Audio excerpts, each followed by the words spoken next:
여러분 안녕하십니까? 광주 MBC 5시 뉴스입니다.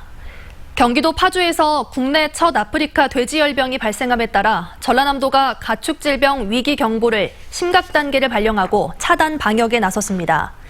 전라남도는 아프리카 돼지열병 상황실과 도 경계 지역에 이동 통제 초소를 설치하고 타 지역 돼지 반입 금지 조치와 함께 오는 19일 새벽 6시 30분까지 가축 등에 대한 일시 이동 중지 명령을 내렸습니다. 또 9곳의 거점 소독 시설을 22개 모든 시군으로 확대하고 도축장과 종돈장, 사료 운반 차량은 반드시 소독 시설을 통과하도록 했습니다. 국가보안시설인 한빛원전 인근에서 수차례 드론을 날린 40대가 경찰에 적발됐습니다. 영광경찰서는 7월 30일부터 최근까지 한빛원전 인근 가마미 해수욕장 등에서 8차례에 걸쳐 드론을 날린 혐의로 48살 이모 씨를 적발했습니다. 경찰은 이 씨가 항공보안법상 신고 대상이 아닌 12kg 미만의 드론을 조종했고 원전이 아닌 해수욕장 풍경을 촬영한 것으로 확인돼 과태료만 부과할 방침입니다. 한편 경찰은 지난달과 이달 초 야간에 한빛원전 인근에서 드론을 날린 용의자를 찾고 있습니다. 성추행 때문에 제명된 김훈 전 목포시 의원이 법원에 제명 처분 집행정지 가처분 신청을 하자 시민단체들이 규탄하고 나섰습니다.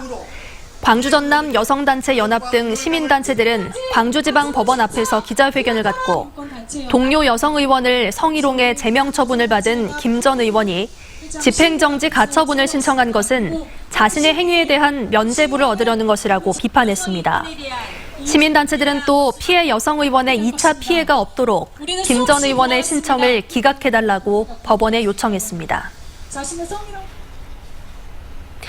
광주형 일자리 합작법인인 광주 글로벌모터스 설립 과정에서 투명성이 확보돼야 한다는 주장이 나왔습니다. 장현주 광주시의회 의원은 임시회 본회의 5분 자유 발언을 통해 광주 글로벌모터스는 기업 투자자만의 전유물이 아니라며 노사민정 4대 원칙을 토대로 이사회를 구성하고 투명하게 운영해야 한다고 강조했습니다. 장 의원은 광주시와 현대자동차가 체결한 투자협약서와 부속 서류를 시의회에 공개하고 적극적으로 의견을 수렴하라고 촉구했습니다. 20일째 파업을 이어가고 있는 광주 기독병원 노조가 파업 사태 해결을 위해 병원장이 나서야 한다며 끝장 대표 교섭을 제안했습니다. 보건의료노조 광주 기독병원 지부는 오늘 기자회견을 열고 병원 측이 어떤 수정안도 제시하지 않고 있다면서 파업 사태 해결을 위해 2박 3일 끝장 대표 교섭을 하자고 병원장에게 제안했습니다. 노조는 임금 체계 개선과 인력 충원을 요구하며 지난달 29일부터 파업을 벌이고 있습니다. 광주은행이 태풍 피해 농가를 위한 일손 돕기 활동과 함께 피해 업체에 대한 금융 지원에 나섰습니다. 광주은행 임직원 50여 명은 오늘 나주시 금천면의 한 배 재배 농가에서 배 줍기에 나서는 등 태풍 피해 농가 지원 활동을 펼쳤습니다. 광주은행은 또 태풍 피해 업체들을 대상으로 1,000억 원 규모의 긴급 경영 안정 자금을 투입하고 기한 연장과 분할 상환금 유예도 실시하고 있습니다. 국립아시아문화전당과 광주전남 건축가회가 학술 심포지움을 열고 광주 구도심 활성화를 위한 문화전당의 역할에 대해 논의했습니다. 이 자리에서 전남대 강신겸 교수는 문화전당 주변 구도심에 로컬 커뮤니티 호텔을 조성하는 방안과 길거리 음식을 활용한 여행 상품을 개발하는 방안 등을 제시했습니다. 또 도시문화집단 CS의 정성구 대표는 동명동과 장동 등 인근 마을 골목을 문화전당과 연계하는 방안을 제안했습니다. 문화 콘텐츠 산업을 육성하는 핵심 시설인 한국문화기술연구원을 문화체육관광부 산하기관으로 설립하는 방안이 추진되고 있습니다.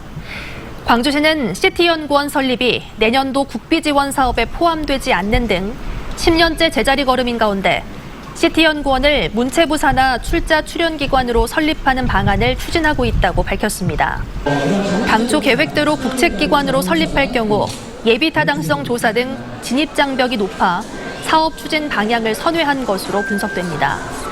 문체부 역시 시티연구원 설립준비위원회에 참여할 위원 3명을 추천해달라고 광주시에 요청하는 등 관련 절차가 진행 중인 것으로 알려졌습니다.